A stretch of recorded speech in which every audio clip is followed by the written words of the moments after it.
Pessoal, tudo bem? Aqui eu sou o Edu Vieira, sou o CMO do SoftBank para a América Latina. Estamos aqui na MMA para mais uma série de episódios do podcast Masters of Marketing, onde a gente vai bater um papo sobre marketing, trends, tecnologia e tudo que está sacudindo o nosso mercado.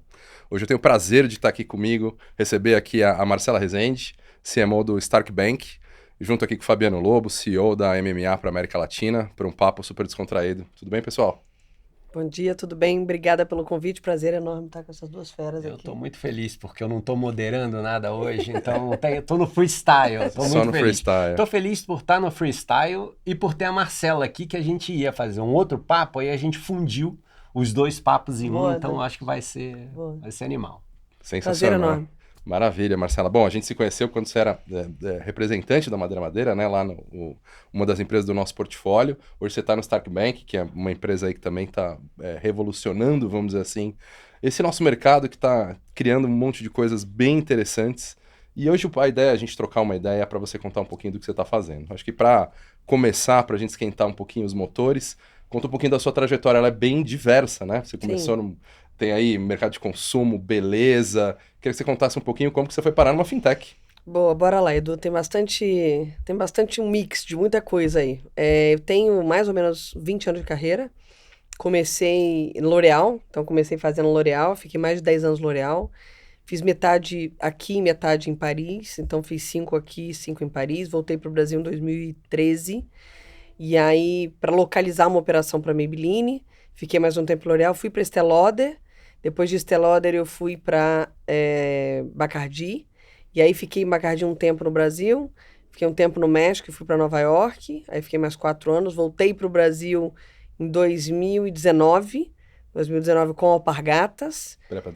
Pré-pandemia. Trabalhei ali 3 meses, estava grávida do primeiro filho, do Pedro. Então, fui contratada pela Alpargatas com 6 meses de gravidez. E aí depois ele entrei de licença maternidade. Na minha licença maternidade, aí foi onde as coisas começaram a mudar um pouco. Porque aí o Pedro tinha nascido, estava de licença maternidade, estava em casa, pandemia. Eu falei, bem, deixa eu entender o que aconteceu no Brasil nos últimos 10 anos que eu passei fora. E aí comecei a conversar com várias pessoas online. Naquela época tinha muita gente online, as pessoas estavam super disponíveis ali online. E aí foi que eu entendi, eu falei, bem, o que me trouxe aqui nos últimos 10 anos, 20 anos, não vai me levar nos próximos 20. E eu vi um movimento muito grande de startup no Brasil, que eu já tinha vivido isso quando eu estava na Bacardi, morando em Nova York, liderando uma marca para o grupo num formato ali de startup. Então, a Bacardi, como é que a Bacardi faz inovação? A Bacardi compra marcas menores e coloca dentro de uma estrutura que se chama Incubation Brands. E ali você trabalha, né? Você tem flexibilidade, você usa coisas da parte grande da Bacardi, das marcas grandes, então tem uma infraestrutura que é compartilhada, mas você tem muita flexibilidade, então você age, tem o dinamismo de uma startup. E eu vi esse movimento muito grande ali quando eu morei nos Estados Unidos. Quando eu voltei para o Brasil, eu vi que isso estava acontecendo no Brasil. E eu não tinha parte justamente de performance, né? Certo. Essa parte, eu vim de um marketing onde o marketing era totalmente offline, e aí de repente ele migra para online com a chegada da internet, a abertura das redes sociais, e eu não tinha domínio sobre aquilo. Eu falei, bem, eu preciso me inteirar nesse mundo e aprender um pouco mais sobre isso. E aí o que eu fiz? Eu comecei a dar mentoria, comecei a fazer investimento anjo em algumas empresas, sentar no board dessas empresas justamente com o objetivo de aprender. Certo. E aí foi nesse momento que eu tomei a decisão, falei, bem, eu preciso ir para uma startup. E eu gostaria de trabalhar numa empresa que nasceu digital. E foi aí que eu fui para Madeira, passei 2 anos ali em Madeira, saí de Madeira. Ano passado eu fiquei na carreira solo, estou escrevendo um livro que vai ser lançado ano que vem. E aí foi no final do ano passado, eu tive a oportunidade de conhecer o Rafael, que é o fundador do banco, do Stark Bank, que me fez o convite para ir para o banco. Aí eu falei, gente, mas como assim? B2B, mercado financeiro, não tem domínio nenhum, porque até então eu só tinha feito B2C, varejo e consumo. Certo. Para mim era totalmente fora da zona de conforto. Não, a gente quer alguém com perfil igual você. Eu falei, então vamos embora. E aí desde dezembro do ano passado eu tô no banco. Então esse é um pouquinho aí da minha trajetória. Hoje eu tô no banco como CMO, Estou escrevendo um livro que vai ser lançado ano que vem, voltado para founders, que fala sobre a importância de uma construção de marca no negócio e o que isso traz, tanto qualitativamente quanto quantitativamente, para a companhia. Porque muita gente, né, ignora essa parte de construção de marca e foca mais ali em produto, em receita. Certo. O que não está errado, mas eu acho que tem que cuidar Não é só isso, né? Não é só isso, tem que cuidar dessa outra parte também. E sou mentora, dou aula e sento em alguns boards. Nossa, então, e seu dia tem 30 horas? Não, como que você faz? Pois é, ainda tô grávida de 8 meses, do Antônio, e sua esposa, né? Mãe do Pedro, de 4 anos e meio, então tá... Então tá fácil. Tá fácil, Tá né? fácil, Tá tá fácil. Você sabe que, assim, essa efervescência do ecossistema de startups é uma coisa realmente que salta aos olhos, né? A gente, no SoftBank, a gente começou a investir na América Latina justamente em 2019. Uhum. E é impressionante como rapidamente, hoje a gente está com 76 empresas no portfólio. Rapidamente a gente percebeu uma demanda reprimida e acho que uma corrida do ouro para todo mundo tentar entender, não só se reciclar profissionalmente, né, mas entender o que estava acontecendo no mercado, né? Total. O que você, assim, nesse curto período, né, que você já está imersa já tomou dessa água das startups, né? A gente brinca que lá em Venture Capital, que é uma fórmula mágica, né, uma aguinha, quando você toma um golinho, você nunca mais deixa de ficar viciado. Mas o que você aprendeu aí nessa curta trajetória, por enquanto, que você destacaria? Eu acho que tem muita gente me pergunta dessa diferença aí de multinacional para startup. Multinacional, as caixinhas, elas são muito bem divididas, né? Então, você trabalha muito ali com a sua expertise e com a sua zona de conforto. E você tem muito apoio de outras áreas. Quando você está no universo ali de startup, você não tem isso. A estrutura é totalmente enxuta, surge um projeto e você, mesmo que não saiba, você aprende a fazer e coloca o negócio de pé. E está envolvida. E está envolvido. Então, essa possibilidade de você ter essa flexibilidade de, ok, eu não sei, só que eu preciso levantar isso aqui, então eu preciso aprender sobre isso, te traz uma oportunidade, né, de você abrir o leque e ver, poxa, você consegue aprender muito mais coisas, você consegue conhecer muito mais gente, você consegue... O fato de sair dessa zona de conforto, para mim, me traz muito aprendizado. Uhum. Então, isso é uma coisa que eu gosto muito. Isso é uma coisa que, para mim, eu valorizo. Porque essa coisa do estar aprendendo sempre é algo que me move na vida. Então, se eu estou numa cadeira... Tanto que se você olhar ali o meu currículo para trás, de 2 em 2 anos, eu migrava para fazer alguma coisa.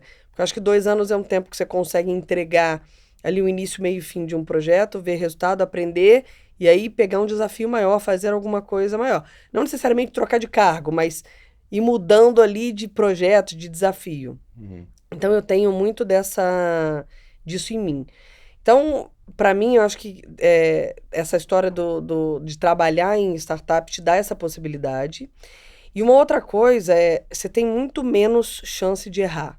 Porque ali na multinacional você tem muito mais dinheiro, né? Uhum. Então, você tem muito mais flexibilidade para fazer as coisas e você tem mais possibilidades de errar. Na startup, você tem um orçamento enxuto, você tem que entregar rápido, você tem que reverter as coisas de maneira muito ágil.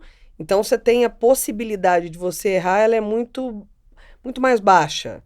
Então, você tem que ficar bem atento ao que eu estou fazendo aqui. Isso aqui vai funcionar.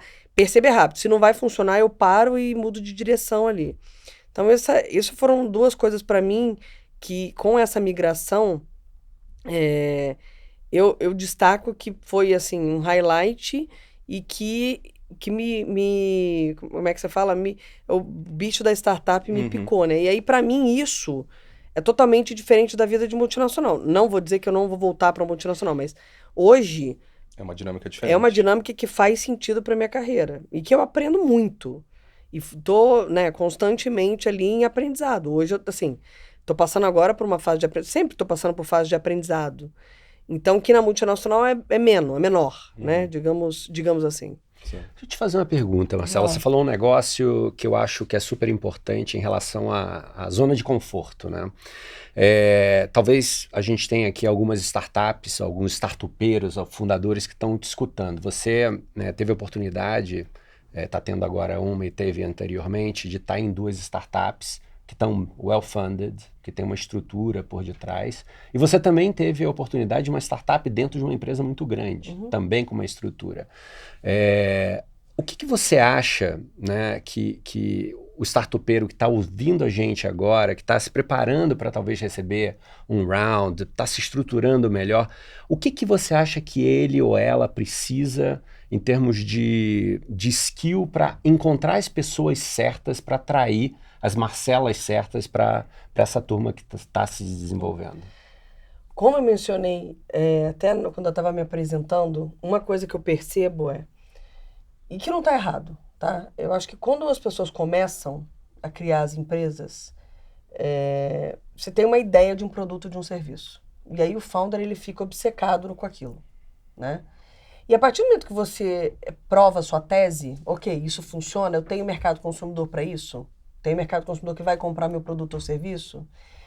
Muitos fundadores, e assim, eu estou falando, eu nunca fundei nada. Eu estou falando baseado na minha observação, sentando observando no board, os fundadores que estão perto ali da tua comunidade. trocando na comunidade, trocando com vários deles que eu conheço.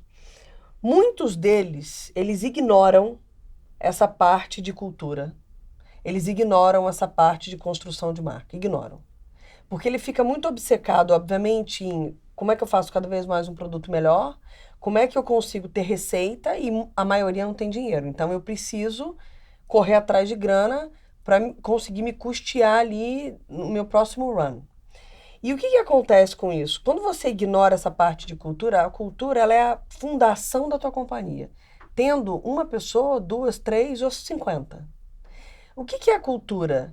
A cultura é o porquê de você existir. Que é muito além do produto e serviço. Você existe para trazer aquele produto e serviço, mas você tem... Qual que é o seu objetivo? O que você quer impactar na sociedade? O que você quer impactar entre as pessoas daquela sociedade? Okay. E além disso, qual que é a sua visão? Você quer chegar aonde?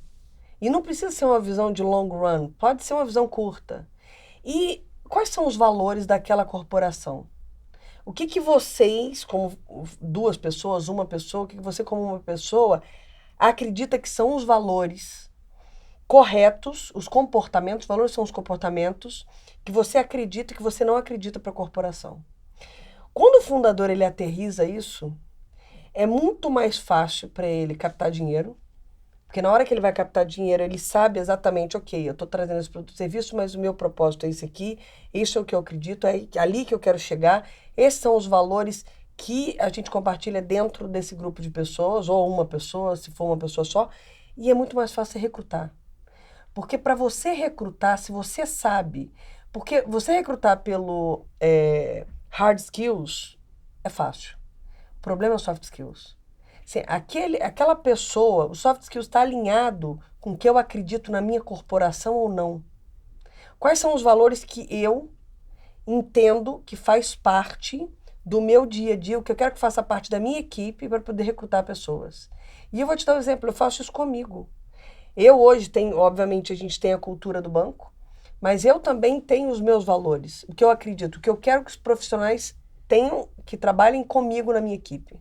Então, quando eu vou recrutar as pessoas, eu não só olho pelos valores e pela cultura do banco, mas também no que aquilo que a Marcela está construindo para a área de marketing está alinhado ou não. Então, o que eu vejo de dificuldade para os founders é como eles ignoram essa parte, eles acabam colocando para dentro pessoas que são muito boas tecnicamente, mas não necessariamente estão alinhadas com aquilo que você acredita de negócio. Captar talento é tão importante quanto captar o round, né? Super. Não, e até talvez na hora de até sentar, mais importante. Não, e até na hora de sentar com o investidor. Eu tenho uma amiga minha que estava fazendo uma rodada. E ela falou, Marcela, me ajuda com... 2 amigos já. Me ajuda com o pitch deck. Eu falei, tá, me manda. Qual que é a tua história? Isso é essencial, porque Sim. o que você está falando é uma coisa que a gente vê no dia a dia do fundo. Todas as vezes que a gente tem reuniões dos comitês de pré-conversas, né, nos nossos ICs, nos Investments Committees, uma das coisas que a gente sempre analisa é exatamente qual que é a história e qual que é a visão do empreendedor. Porque o founder, ele ser brilhante do ponto de vista técnico, é meio given, né? É aquela coisa que se espera para ele sentar na frente de um grande fundo de investimento. Agora, essa construção da visão e de onde ele quer chegar é basicamente a construção de marca, Total. né? Começa por aí. Começa por aí, nessa cultura, nos que são os valores, na construção de marca. E a gente vê muito isso no mercado de muitas vezes o founder priorizar um pouco essa parte de performance, Maioria, venda, né, a grande maioria, e ele esquece do resto. Sendo que ele muitas vezes ignora o fato que ele vai descobrir, eventualmente, fatalmente, que quando ele está fazendo performance, ele também está construindo marca. Total. E se ele não se preocupa com isso, ele vai estar fazendo do jeito errado. Do jeito errado. Né? Total. Mas isso, pra mim, é o que eu... Né, até o livro fala disso, que eu acho que os empreendedores têm que preocupar mais. E eu sei que não é fácil, Fabiano. Eu sei que é difícil porque você tem muitos pratos ali. E a maioria não tem grana. Então você tem que correr atrás de grana. Mas se você gasta o mínimo de tempo ali para pelo menos aterrissar o que você acredita, né, em termos de, ok, quais são os valores, eu estou aqui, estou criando essa corporação para quê? Isso depois você extrapola na sua construção. E a gente tem que lembrar uma coisa também, né? Você acabou de falar que o SoftBank tem essa onda de investimentos aqui desde 2019. É muito pouco tempo, né? A gente está vivendo talvez aí uma infância do mundo de venture capital, de investimento, e isso faz com que também o nível de maturidade, né, dos investimentos, eles precisam de um tempo para andar para frente, para os founders entenderem isso que você falou, né? Porque captar dinheiro, chega uma hora que se você não tem teu propósito correto, você pode ter o melhor produto do mundo, se você não tiver o talento correto por detrás da tua empresa, morre, total, né? total. E você sabe, a gente está chegando agora num ciclo, né? Obviamente o mercado financeiro vive de ciclos, né? E é isso, a gente está quase na pré-adolescência dessa história, né? Mas daqui a pouco, daqui a um ano e pouco, 2 anos e pouco, a gente provavelmente vai ter uma abertura de janela de IPO de novo. Sim. Total. Né? E a gente, lá dentro de casa, né, a gente tem mais ou menos aí umas 10, 15 empresas que estão, a gente diz IPO ready, né? Agora, o que vai fazer com que essas empresas de fato tenham uma abertura de capital bem sucedida?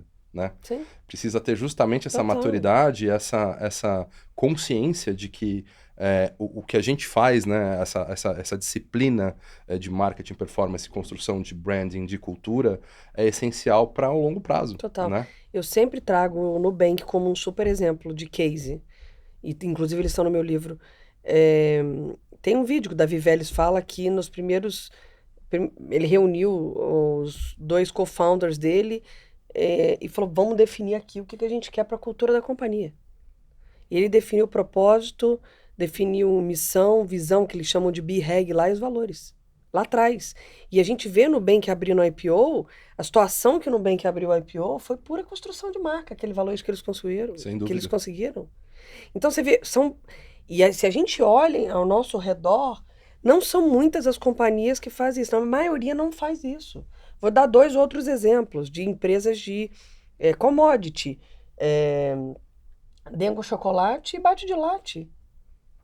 Assim, você tem 2 commodities, assim, sorveteria tem um monte e chocolate, nem se fala. Olha o que as 2 empresas construíram. Mas é sempre a busca pela qualidade, né? Esses cases são muito lindos porque você pega, por exemplo, não vou falar de chocolate porque eu sou taurino, não dá certo, né? Mas vamos falar do Nubank. O Nubank, ele é um case que realmente veio num mercado super difícil, o mercado que vocês atuam, e ele veio para facilitar a vida, né? Ele não veio para ser um banco, ele veio para ser um facilitador da vida financeira das pessoas no final do dia. E talvez eles tenham atirado num lugar e acertado em outro, mas foi isso. Talvez lá atrás, quando eles determinaram esses valores, né, na jornada, ter determinado esses valores lá atrás, na jornada facilitou eles se tornarem quem eles são hoje. Né? Não, eu não tenho dúvida, e até porque tudo que eles fizeram, a gente está falando de construção de marca. Então, acho que o primeiro passo para fazer construção de marca é a cultura interna. Porque se você faz o marketing, a proposta de valor, posicionamento, logo, sem estar alinhado com o que você acredita internamente, ele fica fraco e ele não perdura por muito tempo. Então, a primeira base para você fazer uma construção de marca forte é você ter ali a sua cultura muito forte, muito clara para todo mundo. A partir daí, você cria a tua proposta de valor, você cria a tua identidade visual, identidade verbal baseado nessa cultura que você acredita. O Nubank lá atrás, eu ouvi entrevistas do Davi comentando, e da Cristina Junqueira comentando que eles estavam, né, construíram ali essa nossa cultura e como é que a gente consegue levar isso para fora? Então vamos trazer a cor roxa, vamos chamar Nubank, né, tá totalmente despido, vamos colocar um cartão de crédito roxo e eu lembro de uma passagem deles comentando que eles foram na Visa, na Master, assim, não, mas a gente não vai fazer um cartão roxo. Porque na época era só cartão prata, preto, cinza, dourado. E aí, não, mas de acordo com o nosso posicionamento, de acordo com a nossa cultura, a história de eu trazer a transparência, de eu trazer a facilidade, é o roxo. Porque isso está alinhado com a minha construção. E você imagina, né? Não passei, né, por isso na minha carreira, mas você imagina a quantidade de não que esses caras não tomaram no mercado que era totalmente tradicional. Claro. Exatamente. Essa é a acepção da palavra disrupção nesse caso, né? Total. Exatamente. E aí, se você não está muito fiel àquilo que você acredita, você muda fácil. Sim. Agora, Marcela, como que se aterriza isso dentro da organização, né? Então, a gente tem, obviamente, essa pressão por resultado, a gente tem que entregar resultado. Existe também essa necessidade essencial, né, dessa construção de marca. O que você está usando hoje de ferramenta? Como você está enxergando isso internamente? E como que a gente aterriza essa entrega, vamos dizer assim? A primeira coisa é o fundador acreditar. Se o fundador não acreditar, esquece. Não dá para aterrizar nada. Justo. Nada. Então, não adianta a gente falar aqui de ferramenta, de construção de time, de estratégia. Se o fundador não acreditar, esquece e não consegue fazer absolutamente nada. Então, isso é uma construção, tem que ser feito direto com o fundador da companhia. Ele falou, ok, vamos embora, acredito nessa construção, vamos trabalhar a cultura e como é que a gente faz... Vejo valor nisso, né? Vejo valor nisso, apoio, e como é que a gente faz para a gente conseguir fazer essa construção. Então, vou te dizer que assim, Edu, mais de 50% do caminho andado ali, o fundador tem que acreditar na construção. A partir do momento que ele acredita, primeiro, tem todo um trabalho junto com a área de people, a área de RH, para poder aterrissar essa cultura e construir essa cultura dentro da companhia, né? Como é que a gente faz com que isso vire uma rotina? É igual os 10 mandamentos da igreja. Vou usar a Igreja Católica como um exemplo, porque você vai lá na igreja, você vai na missa, tem os 10 mandamentos dos comportamentos que você segue ali participando daquele grupo de pessoas. É a mesma coisa, você chega lá na companhia, você tem quais são os ritos, quais são os rituais, como é que a gente vai trazer isso para os colaboradores, a gente vai reconhecer os colaboradores que estão alinhados mais com os valores ou princípios da companhia. Tem o teu board ali também, né? Os apóstolos. Isso. Né? Então, a gente tem material, né, que é distribuído. Então, tem essa construção que é feita dentro de casa, juntamente com a área de people. E com os líderes da companhia. Porque a área de people ajuda a bater o bumbo, mas todos os líderes da companhia, eles precisam estar comprados. Seja TI, tech, seja logística. E aí, todas as frentes da companhia precisam estar compradas com isso. Depois disso, né, você tem a parte ali de, ok, como é que eu faço para entregar resultado e como é que eu faço para fazer a construção de marca. Que esse é o grande desafio hoje da área de qualquer área de marketing. Qualquer área de marketing. E aí tem áreas que isso é separado. Então tem áreas que você tem 2 heads, que você tem um head de marketing focado em marca e você tem um outro head focado em aquisição, growth. Eu acho isso muito perigoso. E já vivi corporações assim. Por quê? Porque quando você divide o bolo, quando você separa a torta em 2 lados, o que acontece? Esse lado vai trabalhar de uma forma e esse lado vai trabalhar da outra. É muito difícil esses 2 lados andarem juntos. Perfeito. E aí, qual que é o grande problema disso? A área de marketing aterrissou a proposta de valor, posicionamento, estratégia verbal, visual, e não necessariamente a área de aquisição e a área de performance está alinhado com isso e está colocando isso para fora, mesmo sendo construção de fundo de funil.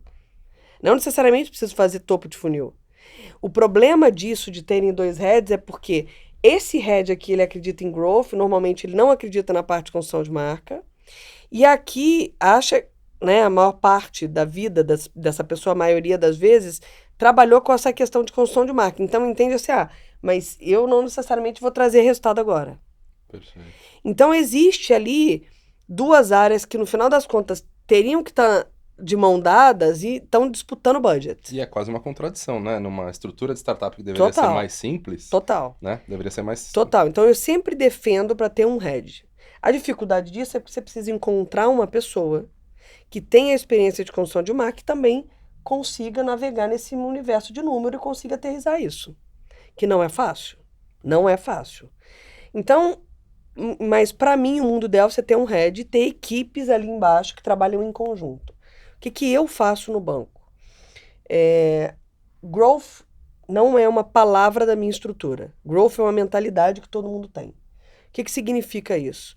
Tudo que qualquer pessoa da área faça, seja rede social, seja o trabalho de dados, seja o trabalho da pessoa que está fazendo mídia paga, todo mundo precisa entregar resultado. O que significa? Todo mundo tem KPIs.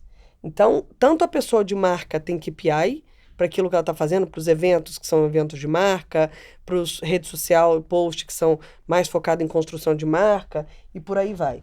Essas pessoas têm resultados, que precisam trazer resultados e têm KPIs mapeados e as pessoas de aquisição também. E o que é o bom disso, dessa estrutura estando junta? Que essa estrutura de aquisição, e aí performance, growth, eu não chamo de growth, mas o mercado chama. Ela está alinhado com o que você está fazendo dentro de marca. Então, ela está potencializando tudo aquilo que você definiu em termos de o que é o melhor tom de voz para essa companhia, qual que é a proposta de valor dessa companhia, qual que é a identidade visual dessa companhia. Então, hoje, o que eu faço, a equipe inteira trabalha em conjunto, tem um pedaço que é focado em aquisição, um pedaço que é focado em marca, e todos têm resultado para entregar. Todos. Qualquer projeto que sai da área, a gente mapeia quais são os KPIs e a gente entende, ok, isso aqui é um KPI, a gente precisa atingir isso aqui. Como o banco está começando a fazer isso agora, a minha estrutura, né, é nova, as pessoas têm, o mais velho tem 6 meses de casa, muitos KPIs a gente ainda está aprendendo quais são os números que a gente vai colocar lá, porque eu não tenho histórico. Claro. Então, eu não consigo te dizer, eu quero que essa campanha me traga isso, isso e isso. Hoje, a gente está começando a construir isso. Então, é um pouco mais difícil porque a gente está partindo da base 0. Eu não tenho histórico. Então, mas a gente trabalha dessa forma. E aí, para você fazer isso ao longo do tempo, essa construção, tem 3 pilares. O primeiro pilar é consistência. O que significa? Absolutamente todos os canais que você for, tudo. E aí eu tô falando desde a troca com o investidor até troca com o cliente, passando com o parceiro, o escritório, os eventos que você faz, tudo tem que entregar a mesma coisa, em termos de proposta de valor, em termos de identidade visual, em termos de identidade verbal, tudo. Segundo, frequência, porque não adianta você entrar num canal, começar a fazer alguma coisa e desistir, vou fazer um podcast. Faz um capítulo, não faz, né, nunca mais. Não, vamos tentar. Qual que é o tempo que a gente vai dar para esse podcast? São 6 meses? A construção demora, Total. né? Você vai ter os seus KPIs, que são low-hanging fruits ali, que você vai executar, vai ver em 1 mês, 2, 3 meses, e tem coisa que você vai ter que investir anos para você chegar na metade do caminho de onde você achou que você ia chegar, né? Só que o problema é que o mercado, ele né? Todo mundo quer, dinâmico, pra ontem. Todo mundo quer para depois de amanhã. Isso, né? Então tem coisa que você fala, não, isso aqui a gente vai segurar um pouco mais tempo, a gente precisa da frequência aqui para entender se isso aqui vai funcionar ou não. E o terceiro pilar dessa construção de marca é comunicação útil, porque a maioria das empresas, ela fala dela, né? Ela vende por preço, ou ela fala dela. Ela não fala só, se você comprar esse produto ou serviço de mim, você vai ganhar isso, isso e isso, esses vão ser seus benefícios, a vida vai ser... Então, trazer ali o que o cliente vai ganhar comprando de você versus comprando do concorrente. Sempre pensar qual que é a comunicação mais útil possível que eu consigo passar para esse cliente e uma comunicação humanizada. Porque, no caso do banco, é um banco focado em empresas. Por mais que seja B2B, quem está me comprando é uma pessoa. Sim, lógico. Então, quanto mais humano eu for, quanto mais próximo e personalizado, mais eu consigo ter tração com aquela pessoa que está recebendo aquela informação. E hoje em dia, as marcas esquecem disso. Então, muitas das vezes, entra uma coisa, né, entra o chatbot totalmente automatizado, que aí você, na primeira troca que você fala, não, preguiça disso, não vou ficar falando com um chat aqui. E quando você humaniza isso, você já quebra a relação. O exemplo de Amazon. Eu comprei um negócio lá fora, cara, você nem parece que tá falando com o chatbot, assim, nem parece. Eu ia usar isso aqui para fazer aquela pergunta da carne de vaca da vez, né? Da inteligência artificial, né? Porque eu acho que uma das coisas que vai, tanto no mercado de e-commerce quanto no mercado financeiro, uma coisa que vai fazer uma diferença muito grande daqui a talvez um pouquinho mais de tempo é a interação dessas LLMs que cada vez ficam mais inteligentes, Total. né? Então parece Mais realmente que você personalizadas. está falando. Eu vivi a mesma experiência na Amazon. Você jurava que você estava falando com uma pessoa e não é um chatbot, é uma coisa muito mais avançada.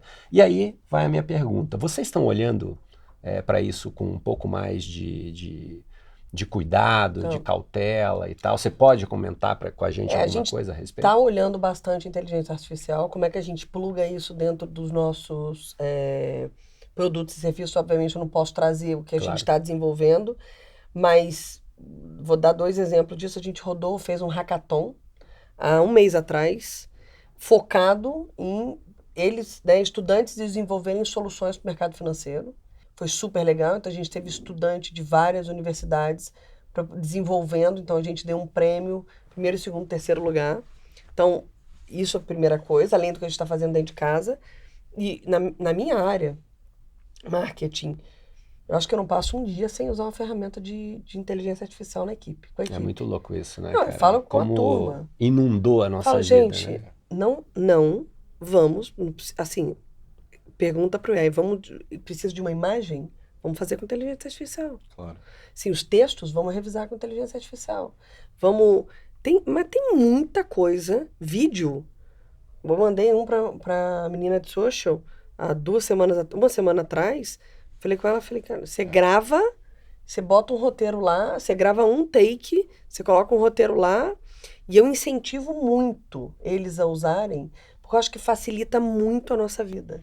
E tira esse trabalho operacional que a gente tem que fazer no dia a dia, e a gente foca em coisa que realmente importa. Estratégia, o que está funcionando, o que não está. E esse trabalho mais operacional, a gente usa inteligência artificial para nos ajudar. Para potencializar, né? Para potencializar o teu dia a dia, Total. potencializar as pessoas que estão no teu time. Total. A gente, durante bastante tempo, eu e o Edu, a gente estava tentando pensar o que a gente tinha que fazer, né? Ele como SoftBank e eu como MMA, para a gente ajudar aos marqueteiros a resolverem seus problemas usando inteligência artificial.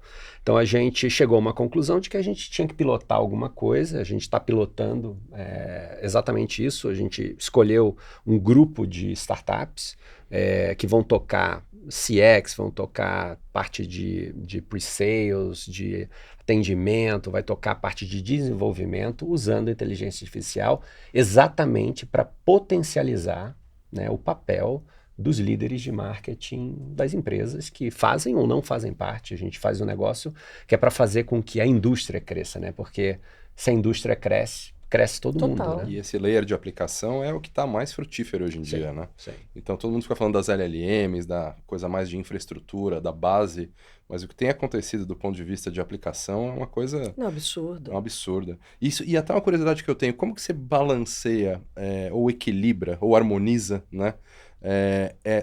Agora são 3 pilares, né? Antes a gente tinha coisas dentro de casa que a gente colocava na nossa estrutura interna, que normalmente eram mais estratégicas, coisas mais operacionais a gente trazia fornecedores, agências, parceiros de fora, e agora tem um terceiro elemento, né? Que vai ajudar a produtividade de tudo isso, que é justamente a inteligência artificial. Como que você faz esse balanço hoje em dia e como que você enxerga que é o futuro dessa história? Eu acho que, vamos lá, vou usar o banco como exemplo aqui. Não estou, generalizando estrutura de madeira totalmente diferente, estrutura de L'Oréal totalmente diferente, enfim. No banco, a estrutura do banco é muito enxuta. Então, a gente tem lá 120 funcionários. Então, a gente transacionou ano passado 155 bi de real. Tivemos um lucro de 71,5 milhões de reais com 100 pessoas. Perfeito. Então, é uma estrutura muito enxuta. E a estrutura de marketing, quando eu cheguei, a estrutura tinha 3 pessoas, né? Comigo 4. Então agora a gente está com uma estrutura de quase 10. 9 pessoas, na verdade, até agora. Então, tem muita coisa, né, que eu falei, bem, como é que eu construo uma estrutura que enxuta e o que eu consigo plugar de fora? Lembrando que a gente tem uma cultura lá também, que é uma cultura muito de faça dentro de casa. E isso é uma cultura muito da maioria das startups, né? Você vem de uma multinacional onde a cultura é justamente você plugar uma agência de fora para conseguir crescer, para você ganhar velocidade. E numa estrutura de startup não, vamos fazer dentro de casa para a gente conseguir aprender e não ficar dependendo de um parceiro aqui.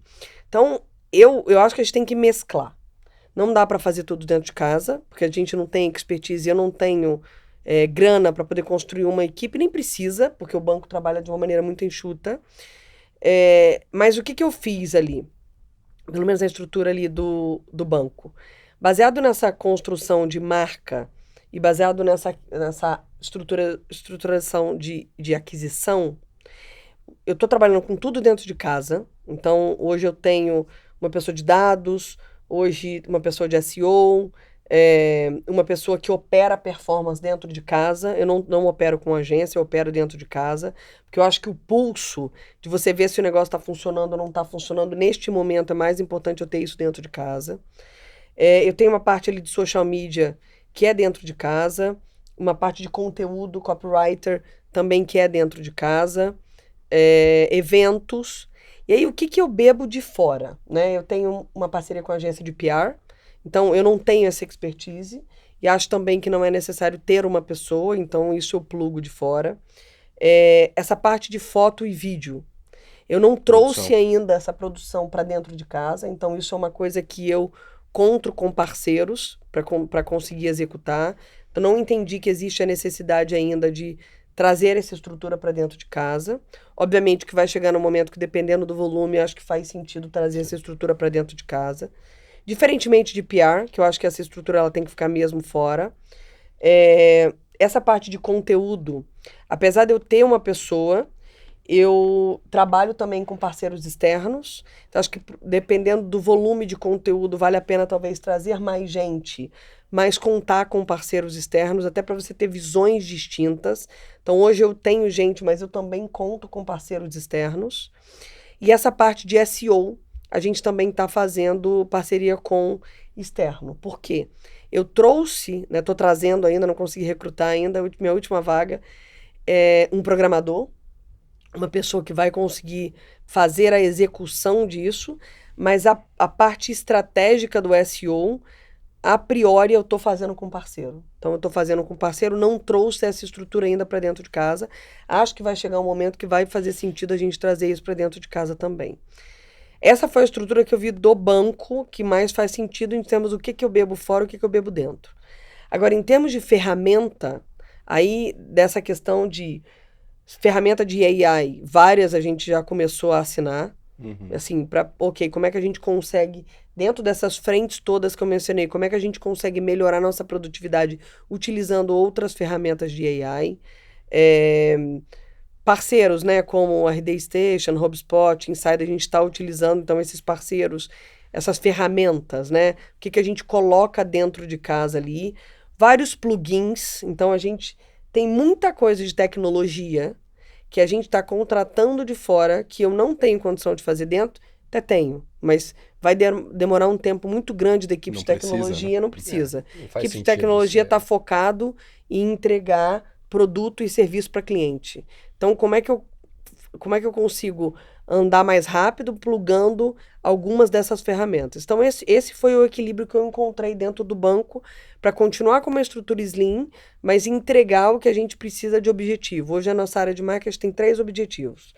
Primeiro é atração de cliente e, obviamente, não só atrair ele, mas fazer com que ele perdure a maior parte do tempo dentro de casa. Então, ter um CAC, um LTV bom. Então, a gente não só se preocupa em trazer, mas como é que a gente mantém esse cliente dentro de casa.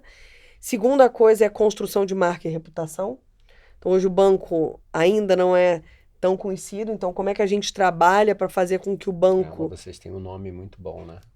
Temos, né? Esse Isso nome ajuda, é muito bom, isso especialmente se você gosta do universo Marvel. É Esse sensacional. nome é ajuda. muito bom. Não, eu achei até que você estava falando do Jeff Bezos, porque a gente tem o nome Stark Bank, muito bom. Sei. Tem o fundador, Rafael Stark, né? Que me total, ajuda, que isso é trocou o demais. sobrenome. Ele trocou o Trocou o sobrenome? sobrenome. Fala O sobrenome dele não era sério? Stark. Mentira, eu não sabia dessa Ele história. demorou um não. ano de processo para trocar o Vamos nome. trazer o Rafael aqui, porque Nossa. essa história Essa deve ser trocou boa. história o deve ser nome. boa. Ele trocou o nome. Demorou um ano o processo para conseguir trocar o nome. Na minha ingenuidade, eu achava que era Stark Bank, Não, porque não. o sobrenome dele era Stark. Não, o nome dele é um nome super comum. E ele trocou o nome. Ele trocou o nome. E aí a gente tem Jeff Bezos, né? Que é um nome super de peso, investindo ali do fundo dele da No física. family office dele. E a gente vai trazer mais um outro nome, não posso dar spoiler ainda, que é um super grande nome. Também estamos trazendo aí para ser parte desse grupo de sócios, que vai nos ajudar bastante a fazer essa construção. Mas sim, eu tenho alguns nomes que me ajudam, né? A fazer a marca, o banco ficar mais conhecido. Ajuda a criar a marca Isso, do Stark. total. E aí a gente tem, então, trabalho de construção de marca e reputação. E um último pilar que é essa questão da cultura. De como é que a gente faz com que cada vez mais a área de marketing também sendo corresponsável junto com a área de people, para que a cultura do banco seja cada vez mais arraigada e cada vez mais forte. Porque aquilo que eu falei, eu acredito que quanto mais a cultura é forte, mais você vai construir uma marca forte para fora. Sensacional.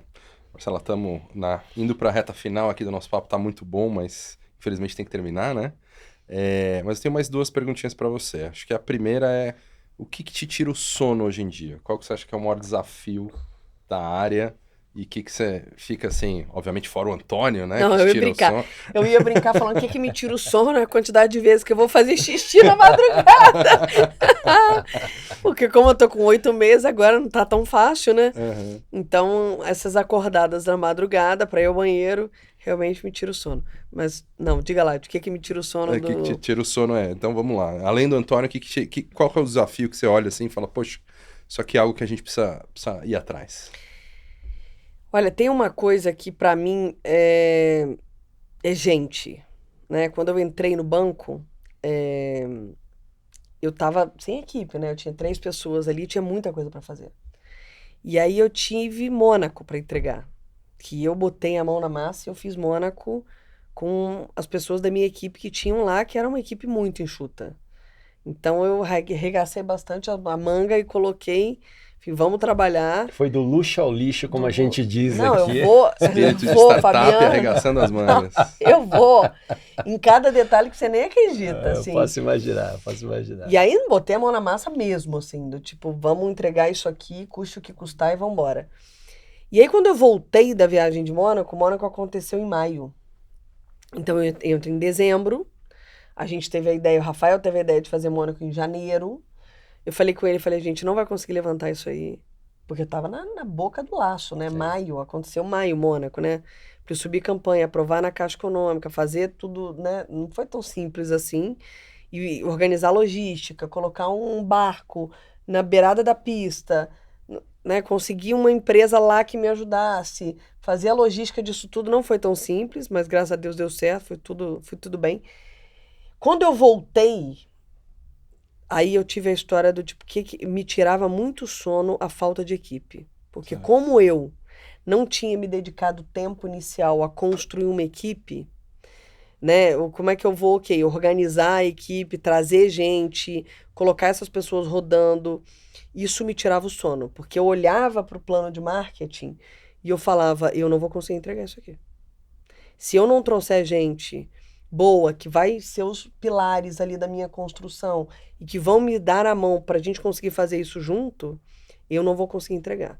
Então isso me tirou o sono alguns meses, até porque eu estava grávida. E aí eu falei, bem, eu vou sair de licença e se eu não tiver uma equipe estruturada, rodando, o banco não vai conseguir entregar o que a gente precisa entregar. Então ali me tirou o sono muito essa história de não ter gente nas cadeiras que eu precisava. Mas a busca de talento realmente é o que mais tira o sono, né, da gente. Não tem E aí jeito. me demorou, maio, eu ainda tenho uma vaga em aberto. Desde maio, eu tô entrevistando gente para conseguir onboardar essas pessoas. Então, hoje eu estava falando com uma pessoa do recrutamento sobre a minha última vaga, que eu falei, gente, a gente tem, vamos lá, 6 semanas para conseguir trazer essa pessoa de SEO, e essa pessoa começou a rodar para eu conseguir sair de licença, e todo mundo tá, né, a pessoa já está integrada e sabendo o que ela precisa fazer. Então, isso me tira o sono, Edu, quando você não tem gente para conseguir executar o que precisa ser executado, para conseguir atingir o que você se comprometeu a entregar para a companhia. O resto, eu tenho uma máxima, assim, eu acredito muito que... Para mim não existe não. Assim, esse negócio, não. Quando eu começo a falar muito não, eu falo, ai, preguiça, assim. Porque tudo é possível. A única coisa que não dá é a morte. Assim, e os impostos, né? Os impostos também. Death and taxes. Mas enfim, quando o restante, tudo a gente tenta. Sim, total. Se tem um problema, cara, tá bom, respira. Vamos. Você precisa até dormir com um problema para conseguir resolver ele melhor no dia seguinte, Total. do que naquele momento de calor e pânico que tá todo mundo, meu Deus, o que a gente faz agora? Cara, dorme com ele um dia. Isso aí. Eu sei que não é tão fácil, acho que a maturidade nos ensina a conseguir dormir com os problemas. Total. E aí no dia seguinte você levanta e fala, ok, vamos colocar isso em perspectiva no tamanho correto que o problema tem que ocupar na nossa vida. Eu acho que é um pouco por aí. Acho que é o que Não me tira o existe sono. problema grande, né? Porque você pode pegar um problema grande, quebrar ele em N problemas pequenos e ir resolvendo aos poucos. Aos pouquinhos. De repente tem 2 partes daquele problema que você não consegue resolver, mas segue em frente, Sim, né? sim. Mas é a maturidade. Por isso que eu acho que muitas vezes, aquela minha primeira pergunta foi exatamente a respeito disso, porque você tem muitas boas ideias, muitos bons founders que estão ali, né, dando sangue nos olhos e tal, e muitas vezes não é nem a respeito disso, é a respeito de você entender que existe um lugar de maturidade que a tua startup vai chegar, que você vai ter que pivotar 1, 2, múltiplas vezes. O Edu, já foi, já teve a startup dele também. E no final do dia, quando a gente vê uma história de sucesso, a gente não vê a quantidade de noites não dormidas e da quantidade de experiência que você teve para apertar aquelas porquinhas ali, parafusos, nos parafusos no lugar certo e tal. Mas é importante a gente dar a mensagem de que tem que continuar, né? Exatamente isso, né? Dorme com problema, acorda no dia seguinte, vou dividir esse problema em 3, vou resolver hoje esse, amanhã esse, o outro, e pronto. E segue o jogo, né? Segue o jogo. Nossa, que papo maravilhoso, né? Queria te agradecer, Marcela, pela presença aqui, pela conversa. Fabiano, sempre um prazer, meu amigo. Sempre um prazer. E olha, esse episódio do Masters of Marketing aqui realmente emblemático. Obrigado, Antônio, também, por estar aqui junto com a gente. Obrigada a vocês pelo convite, sempre um prazer trocar. E estamos juntos na caminhada. Eu falei com vocês dois, que vocês dois são privilegiados, que eu não estou saindo de casa muito mais não. Eu estou aqui com um privilégio que os dois têm na minha vida. Uma super honra ter você aqui. Muito obrigado. Obrigada a vocês. Obrigado. É isso, pessoal.